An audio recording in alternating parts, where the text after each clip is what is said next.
Oui.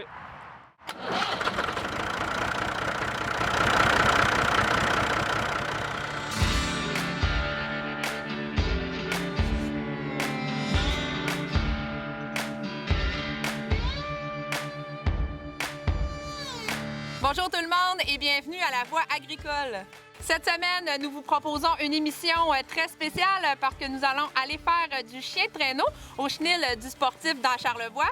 Mais tout d'abord, nous allons vous faire découvrir la Jersey miniature chez Madame Lise Bérubé dans Portneuf. Alors sur ce, je vous souhaite une super belle émission.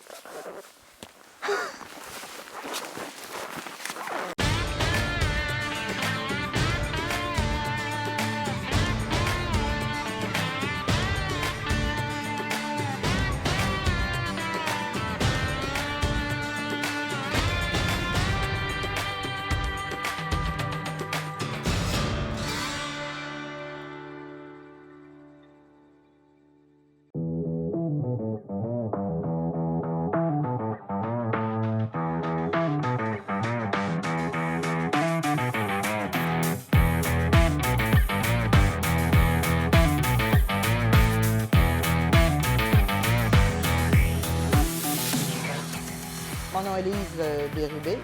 L'entreprise, c'est la Peaunut Express et on est situé à Portneuf.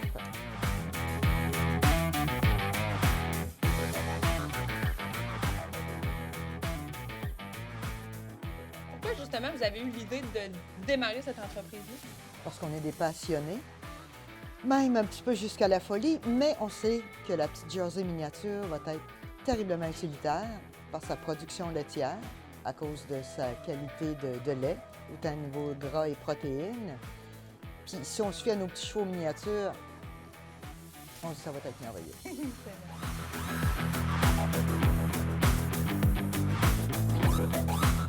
Pourquoi avoir choisi le miniature? Parce que oui, vous avez des chevaux, vous avez maintenant aussi des Jersey miniatures. Pourquoi le miniature? Parce qu'on s'est rendu compte que même s'ils sont petits, l'expression ou le proverbe qui dit les bons onguents sont d'un petit pot, ben, on y croit fortement. Puis tellement qu'on va le démontrer au cours des prochains mois. Puis là, qu'est-ce qui s'est passé exactement? Bon, là, vous avez vos Jersey miniatures. Qu'est-ce qu'on en fait de ces petites vaches-là? Là, on va les laisser grandir. Ensuite de ça, en 2016, ils vont commencer à nous donner des embryons. On a de la semence de 5 taureaux miniatures différents, 5 futurs papas, puis on va les utiliser. Il va rester à nous trouver des mères porteuses, mais ça ne sera pas difficile, parce qu'étant donné que lors de la mise bas, c'est des petits veaux, la vache, elle accouche comme un lapin. C'est facilitant, là. Très. Et ça vient d'où, ces Jersey miniatures-là? Parce que là, vous le disiez tout à l'heure, pendant qu'on travaillait, il n'y en a pas au Québec encore, là. Non. Elle vient d'où, cette vache-là? Ça vient de l'île de Jersey, vraiment, où a débuté la vache Jersey. Sauf qu'il y en a qui l'ont repris et ils l'ont travaillé, manipulé pour la ramener comme qu'elle devrait être. Qu'elle soit toute petite, mais costaude, puis, tu sais, une petite vache là, trapue, là, mais qui fait sa place. Puis, Oui, ça ressemble à quoi le caractère, le comportement de ces vaches-là? Le Parce que la comportement- Jersey, on la connaît un peu. ouais, Est-ce que c'est similaire? vraiment similaire, c'est polyvalent. Tu vas promener ça en laisse comme un chien. Ça demande rien. Rien. C'est- Au niveau de l'emplacement, parce que c'est plus petit, au niveau de l'alimentation, les taux sont réduits pour la garder. Ça va faire une petite hallucination. Oh, c'est bébé! Oh, il est beau! Qu'est-ce qu'il fait là? Et là, vous voulez vendre des embryons, donc à des producteurs. Oui, Donc, eux, ils vont faire quoi? En fait, avec ça, ils vont pouvoir faire du lait comme avec leurs autres vaches? en plein ça. Mais sauf qu'avant de vendre les embryons, on va les produire et on va vendre vraiment les rejetons. Les mâles vont quitter ici vraiment stérilisés parce qu'on ne veut pas que tous les efforts qu'on a mis soient déjà sur le marché à monsieur, madame, tout le monde. On veut un certain contrôle. Tous nos animaux vont être vaccinés, enregistrés à Jersey Canada, avoir le carnet de santé, écorné aussi au besoin, et un contrat. Un contrat dans le sens, le mâle, soit qu'il soit gardé par animal de plaisance ou autre. Les femelles, il y a un contrat dessus au niveau de la reproduction. Les embryons vont tous partir d'ici. Nous autres, on veut vraiment une qualité supérieure de petites vaches, d'excellentes laitières, à bon caractère, bon tempérament. Puis en même temps, on va avoir le contrôle sur la génétique. Ah, justement, cette génétique-là, est-ce qu'elle va être développée de la même façon qu'une vache ordinaire? Même façon. On va voir au fur et à mesure. On va aussi expérimenter. Ça, c'est formidable. Là. Ça n'a pas de fin, la génétique. Là. C'est vraiment passionnant de ce côté-là. Là. Puis comment ça peut valoir une vache comme celle-là? Comme là, une vache qui serait prête à partir, une vache Jersey miniature, prête à donner du lait, ça vaut combien à peu près? Prête à donner du lait, elle va être beaucoup plus onéreuse. Une petite Jersey de 3 mois, on l'a value à peu près à 3 000 pour la petite femelle et le mâle à 1 500. Et c'est quoi les caractéristiques de cet animal-là? Comment on s'en occupe? Le soin à cet animal-là, ça ressemble à quoi? Même chose que la vache. C'est une vache, sauf qu'elle est tout petite. Elle demande... Puis, pourquoi la Jersey? Parce qu'elle est rustique. Sa longévité aussi.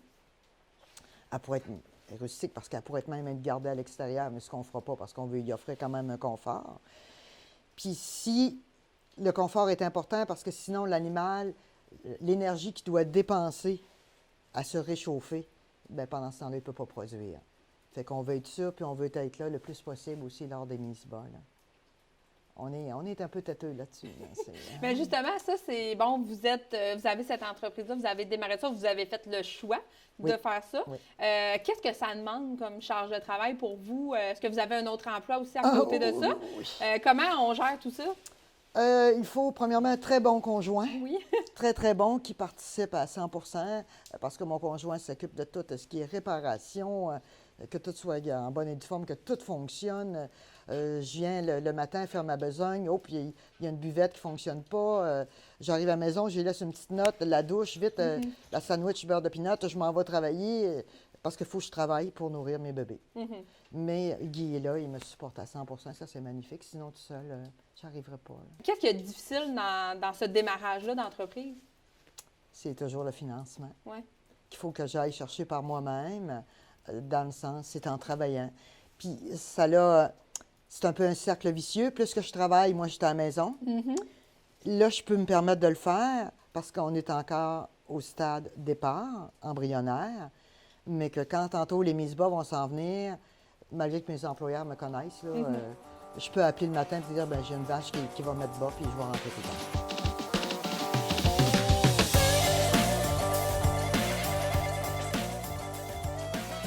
Lise, tout à l'heure, on travaillait, bien, vous m'avez fait travailler et c'est bien correct. C'est quoi l'importance, justement, pour vous de manipuler les... Pourquoi vous voulez qu'on manipule à ce point les animaux? Parce que brosser des vaches, c'est pas tout le monde qui fait ça. Puis plus qu'on les désensibilise, puis ils sont heureux. Ces animaux-là, de se faire caresser, c'est du temps qu'on leur met. Puis après ça, ils sont plus faciles, on les manipule, amène ça au clos, peu importe. Puis ça ne fera pas des animaux agressifs. Les pattes ont été manipulées pour éviter les ruades ou quoi que ce soit. Puis moi, je pense toujours aussi, je préviens pour le petit bébé qui va venir de toucher aux mamelles des mamans pour désensibiliser que le bébé va arriver puis que la mère... ouais, pour moi, c'est important. Si je n'ai pas de contact avec mon animal, j'en veux pas. Pour vous, ça ne donnerait rien. Là. Non. Moi, il faut vraiment qu'il y ait... Puis vous le voyez dans le comportement à long terme de ces animaux-là? Même à court terme. Oui. Court terme, c'est pas long, tu vois. Puis il se fait quand même un attachement, là, si on peut dire. Là, mais c'est ce que j'appelle la complicité animale-humaine.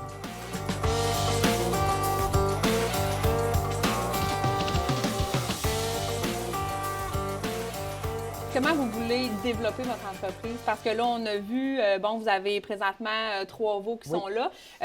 Vous voulez emmener votre entreprise où? À quel moment? Moyen et long terme, vos projets d'entreprise?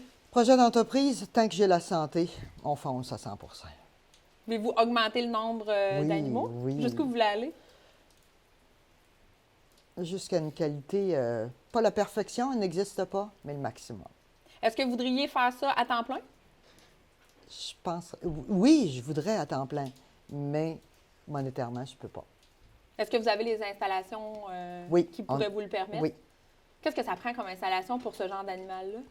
La même chose que tout toutes les productions bovines. Ben, même chose, non, parce qu'il y a des animaux qui sont gardés à l'extérieur à l'année, là, plus les animaux de boucherie. Nous autres, on veut les garder à l'intérieur, mais c'est d'avoir du pâturage. S'il n'y en a pas suffisamment, on installe des mangeoires puis, pour que les animaux s'alimentent là, adéquatement. Et ça ressemble à quoi l'alimentation de ces animaux-là? Nous autres, jusqu'à date, c'est vraiment moulé, céréales et foin. Les autres, ils sont petites. Même le maire, on n'a pas donné d'ensilage. On y va plus conventionnel, plus fermette conventionnelle. On peut aller faire des expositions. Ces animaux-là peuvent être considérés comme des exhibits. Ça veut dire quoi? Un exhibit, c'est un animal qui ne se classe pas dans une catégorie, OK. mais que tu peux aller présenter. Puis là, bien, la publicité se fait automatiquement à faire ce qu'on fait là, à se promener, puis juste d'en discuter avec monsieur, madame, tout le monde. On vient de faire l'acquisition d'un petit chaton, puis la petite madame se dit « je vais bientôt aller chez vous. » Bien, ça s'est fait la journée même. Puis elle s'est dit « Bon, OK, la prochaine mise bas est telle date. Si c'est un taureau, je le veux. » Est-ce que vous avez espoir justement que ça y aille bien, que ça y aille vite? Comment vous espérez voir ça? Que ça aille vite, pas nécessairement parce qu'on veut la qualité avant. C'est pas juste faire de la vente pour faire de la vente, mais d'offrir un produit de qualité.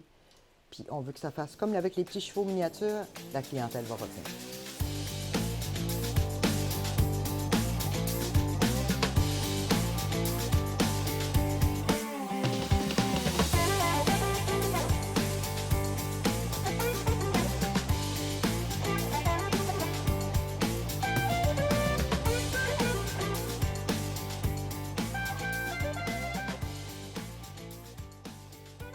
Bonjour, moi je suis Lynne Potvin, je suis de la ferme Les Arpents Bleus.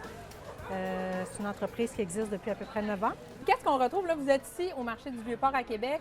Pourquoi, premièrement, avoir choisi cet espace-là au Vieux-Port? Moi, je trouve que c'est la façon la plus intéressante de vendre nos produits parce qu'on peut discuter directement avec les clients.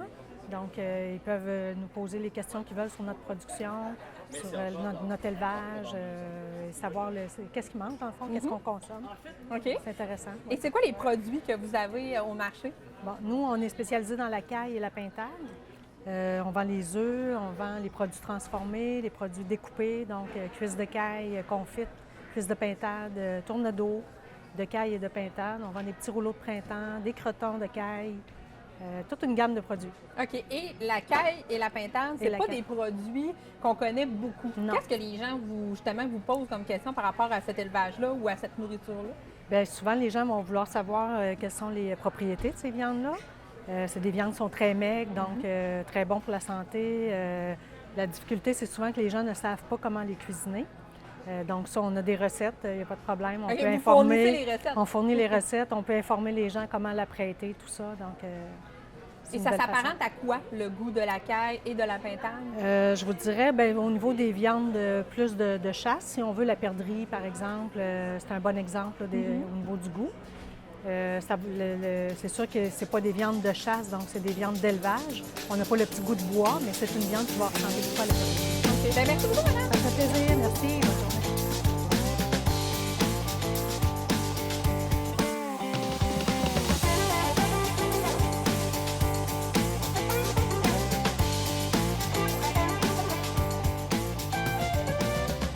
Bonjour, Karine Godreau, on est au Chenil du Sportif, on est aux éboulements dans Charlevoix.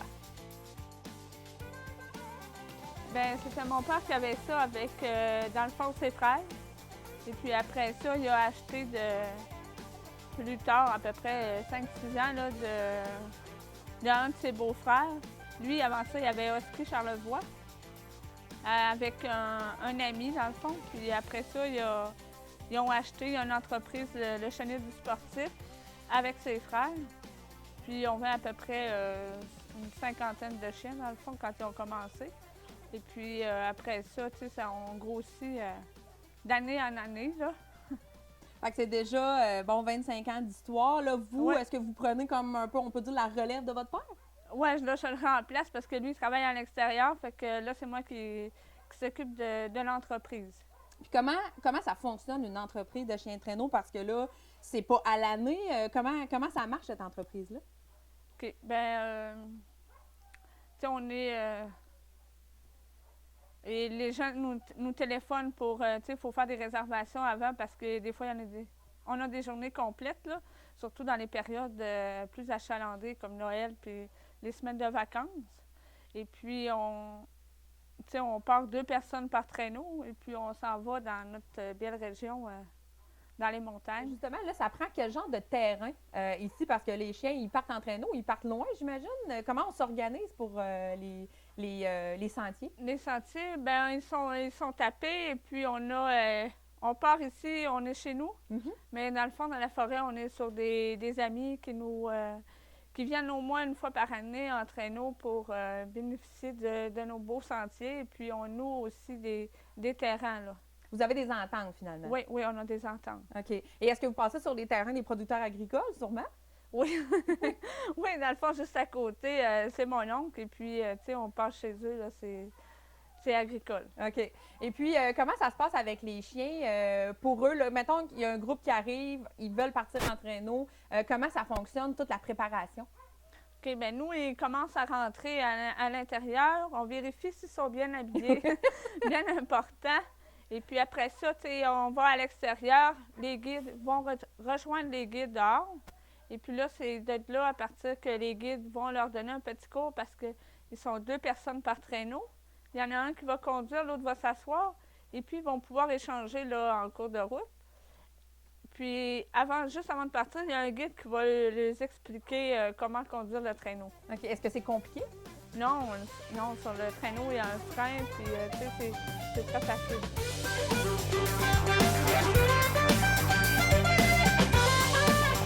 Alors, Alexandra, on se prépare avant de partir pour notre randonnée de traîneau. Là, dans le fond, moi, je veux savoir comment on prépare un traîneau à chien. Sur quoi tu te bases là, pour préparer ton traîneau? Bien, premièrement, il y a des positions sur le traîneau. Mais dans le fond, il y a, on dit le cul.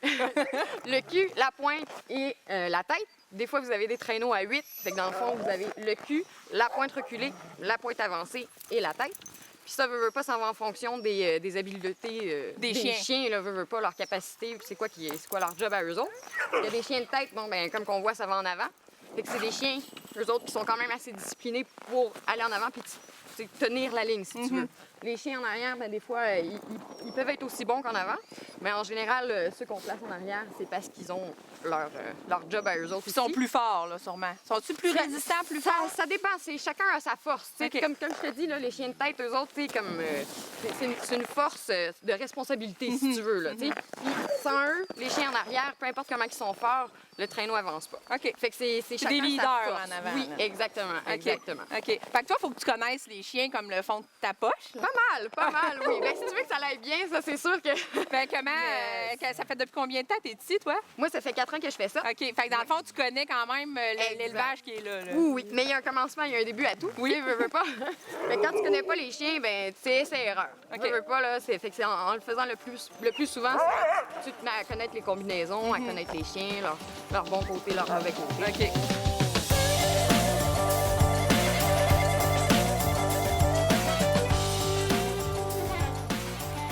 Puis là, les chiens, quand vous partez en traîneau, comment ils savent où est-ce qu'ils s'en vont? Bien, il y a toujours un guide qui est devant. Et puis après ça, les autres vont juste suivre. Fait que dans le fond, ces chiens-là, c'est vraiment des suiveux. Oui, c'est des suiveux. OK. Et qu'est-ce que ça prend comme préparation pour les chiens? Est-ce qu'il y a une préparation particulière?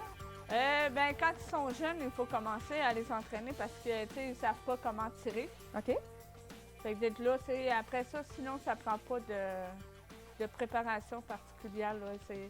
Ils l'ont dans le sang. C'est la race qui fait Ouais, ça, là. Ouais. Et c'est quelle race qu'on a besoin pour faire du traîneau à chien?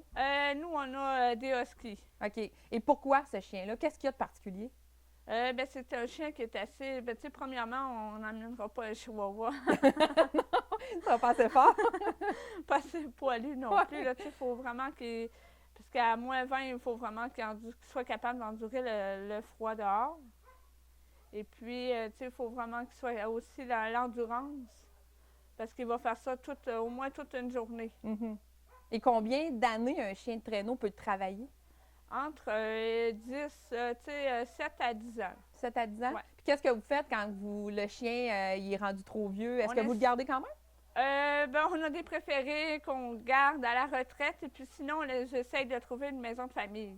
OK. Fait qu'il y a des familles qui peuvent adopter ces Oui, chiens-là. il y a des familles qui peuvent adopter nos merveilleux chiens. Puis à quel moment de leur vie ils commencent vraiment à dire on part en traîneau avec le reste de la gang? À quel âge à peu près? On commence vers tout dépendamment de la saison quand ils sont nés, mais à 8 mois, on commence à les pratiquer. Fait qu'à 1 an, là, c'est déjà des bons chiens. OK. Puis j'imagine que dans le groupe, il y a différents tempéraments, différentes forces. Comment on attelle les chiens sur un traîneau, par exemple, quand on va partir? Comment on décide quel chien on met où? Par traîneau, on met 6 chiens. Fait qu'on met ceux-là qui vont écouter le plus devant et puis les plus forts derrière. Et puis, tu sais, chaque caractère, fait qu'on essaie, il faut connaître le caractère du chien. Fait que des fois, on met un chien plus agressif avec une femelle plus agressive, parce que sinon, la femelle va sauter sur son voisin. Il y a de la chicane, là. Ah oui.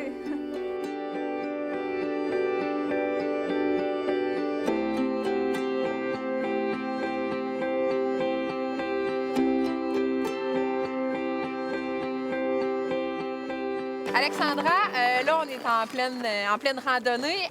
Toi, t'es guide depuis combien d'années ici? Moi, ça fait 4 ans que je fais ça. OK. Qu'est-ce que ça prend? Y a-t-il une formation pour ça?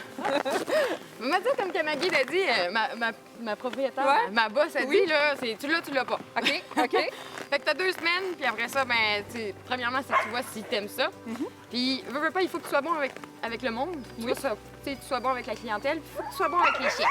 C'est pas toujours facile, tu sais. Il y a beaucoup de monde qui ont soit un Ou l'autre. mais exact. Mais d'avoir les deux, là, ça prend de la bonne synchronisation. OK.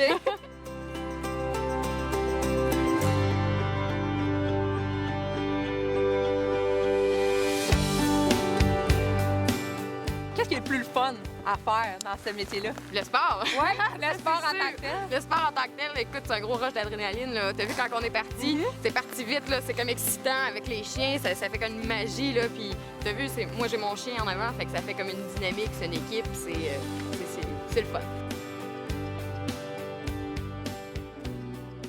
On essaie au moins d'avoir peut-être 5 à 6 chiens, vu qu'on en a 100, là. Dépendamment du nombre de chiens qu'on a, on essaie d'en avoir de 5 à 10 là, peut-être par année pour prendre la relève des plus vieux. OK. Et est-ce que ça arrive des fois que ces chiens-là sont blessés de par peut-être une randonnée ou peu importe? Oui, ils peuvent se faire mal. Une patte, tu sais, si le client n'écoute pas bien les consignes, tu sais, dans les descentes, s'il échappe son traîneau, qu'il passe sur un chien, tu sais, ça peut le blesser. Fait que, tu sais, des fois, on les met à part. Ils peuvent avoir une griffe de cassé. Tu sais, des boiteries. Des fois, ils chicanent entre eux autres, des petites batailles. Mais fait qu'on les met de... OK. Vous les de mettez côté. un peu de côté Ouais. pour qu'ils se replacent un peu. Ouais. OK. Et on les nourrit de quoi, ces chiens-là? Parce que là, ils travaillent fort. J'imagine qu'il y a de l'alimentation particulière. On met... le matin, on donne de l'eau, puis on le met plein de...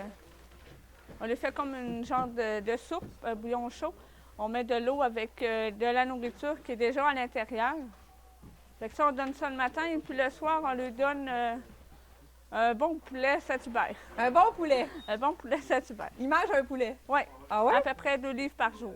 2 livres de poulet. Oui. OK. Fait que c'est quand même un bon repas pour eux autres. là. Oui. Et dans le fond, vous accueillez des groupes ici. Comme là, on voit, il y a une gang qui arrive. Est-ce que c'est comme ça tous les jours? Est-ce qu'on a... et les gens qui arrivent, est-ce que c'est des gens de Charlevoix? Est-ce que c'est des touristes de l'extérieur du pays? Comment... c'est quoi à peu près le ratio? On a beaucoup quand même de Québécois. On a peut-être un quart de gens de l'extérieur. Et puis, tu sais, c'est ça, aujourd'hui, on a un bon groupe. Fait que...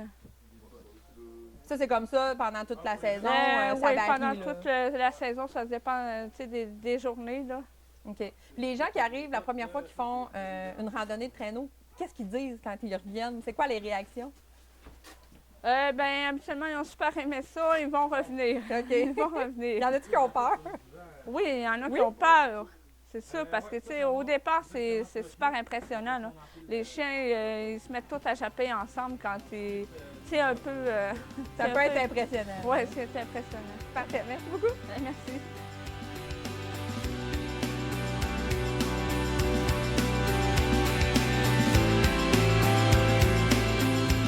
Alors Catherine, cette semaine, on a besoin d'un petit côté historique sur notre thème d'émission qui est les productions non conventionnelles. C'est un peu flou peut-être pour toi, mais est-ce que tu as trouvé des choses sur des productions qui n'étaient pas très traditionnelles jusqu'à notre époque? Mais oui, Cathy. Écoute, quand on parle ici de production non conventionnelle, ce qu'il faut comprendre, c'est que tout ce qui n'était pas axé sur la nécessité, bien, c'est quelque chose qui est venu beaucoup plus tard, hein, parce que dans la mesure où on était encore en train de s'installer dans les années 1700, 1800, penser à faire de la vache miniature pour le fun ou d'élever des petits cochons de compagnie, c'est pas quelque chose qui était vraiment en tête hein, pour nos ancêtres. Donc, on était vraiment dans une optique fonctionnelle. Qu'est-ce qui allait être pratique, qu'est-ce qui allait rapporter, qu'est-ce qui allait être rentable pour la famille, pour la terre, pour la ferme. C'est sûr que toutes ces productions-là qui sont un petit peu autour, un peu périphériques, on va les voir surtout au 20e siècle. Qu'est-ce qu'on va avoir? C'est certains élevages d'espèces qu'on retrouvait déjà ici, mais qu'on va domestiquer. Quand on pense aux cervidés, par exemple, hein, donc le cerf, l'élan, on va avoir des petits élevages comme ça qui vont se faire, mais ce sont des animaux locaux. On va avoir aussi des animaux qui viennent de très loin, quand on pense à l'émeu, à l'autruche et même à l'alpaga. Donc ça, ce sont des productions. On va chercher un animal qui est quand même qui peut être adapté au climat québécois, mais qui vient de très loin et on va construire vraiment de toutes pièces quelque chose autour de l'élevage de cet animal-là. Mais on peut avoir aussi quelque chose d'un peu plus... on sort du domaine alimentaire ou fonctionnel, par exemple le chien de traîneau. Alors là, on est dans la traction animale, mais un peu plus pour le plaisir, parce que, contrairement à ce que certains Français pensent, non, au Québec, on ne se déplace pas en chien de traîneau pour aller faire nos commissions, mais ça reste quand même une balade qui peut être très agréable à faire. Donc, il va y avoir cet élevage-là très particulier, certains endroits, entre autres dans la région de la Capitale-Nationale, où on va avoir des balades en chien de traîneau qui sont possibles. Mais on voit que ce sont vraiment des productions animales qui sont plus minoritaires, évidemment, par rapport à la production alimentaire ou fonctionnelle. Parfait. Merci bien, Catherine. Je t'en prie. Merci d'avoir été des nôtres pour cette émission plutôt originale de la Voix agricole. Merci à tous nos invités de cette semaine, Madame Lise Bérubé et également Karine et Alexandra du Chenil du Sportif. Ben moi, évidemment, vous voyez, là, les chiens m'attendent, je dois y aller parce que j'ai pas fini ma randonnée. Donc, on se laisse avec des images la semaine prochaine. Salut! Êtes-vous prêts, les gars? Les filles,